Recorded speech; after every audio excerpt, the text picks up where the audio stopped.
Face à nos confrères de la Tribune dimanche, Patrick Bruel a raconté les liens si forts qui l'unissaient à sa première épouse Amanda Sters. Une relation de confiance qui faisait que l'artiste était totalement lui-même avec elle. Interviewé par la Tribune dimanche, Patrick Bruel est revenu avec beaucoup d'amour sur sa première épouse Amanda Sters. Rencontrée à Saint-Tropez en 2001, l'écrivaine s'est mariée avec lui 3 ans plus tard en 2004 à la mairie du 4e arrondissement de Paris puis à la synagogue de la rue de la Victoire. Parent d'Oscar, né en 2003 et de Léon, né en 2005, le couple a divorcé en 2007. Une relation qui est restée gravée dans le cœur de l'artiste âgé de 64 ans. Actuellement en pleine promotion de son nouvel album Une fois encore, Patrick Bruel a ainsi révélé que son titre Je fais semblant était très autobiographique. L'histoire d'un homme qui souffre du syndrome de l'imposteur et qui ne se sent pas légitime dans son succès. Des faiblesses décelées par son ex-épouse, qui savait visiblement très bien le rassurer. « Vous faites semblant de quoi ?» lui a demandé le journaliste. Si est toute la subtilité de la chanson.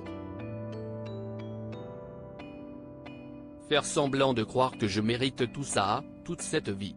Amanda Sters, la mère de ses enfants, note de la rédaction, a réussi à voir au-delà et à deviner que, derrière une apparente assurance, il y avait pas mal de failles, a-t-il confié. Un sentiment qu'éprouvent la plupart des artistes comme l'indiquent nos confrères mais qui est omniprésent chez Patrick Bruel. Oui, je suis un grand anxieux qui se remet sans arrêt en question. Je ne prends jamais rien pour acquis. Je suis à l'aube d'une tournée de grande envergure et je crains toujours de ne pas être à la hauteur de l'enjeu, a-t-il poursuivi.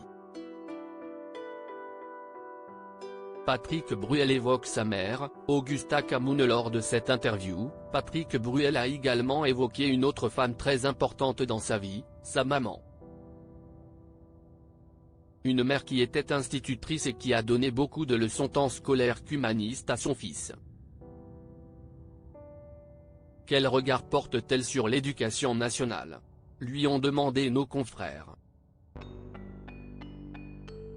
L'interprète du titre Qui a le droit répond, elle a regardé avec beaucoup d'intérêt et d'admiration, comme moi, les débuts de Gabriel Attal à l'éducation nationale.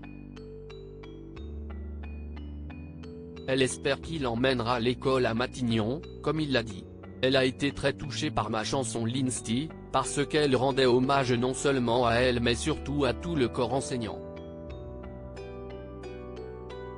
Nous savons elle et moi que l'école est le socle de la démocratie.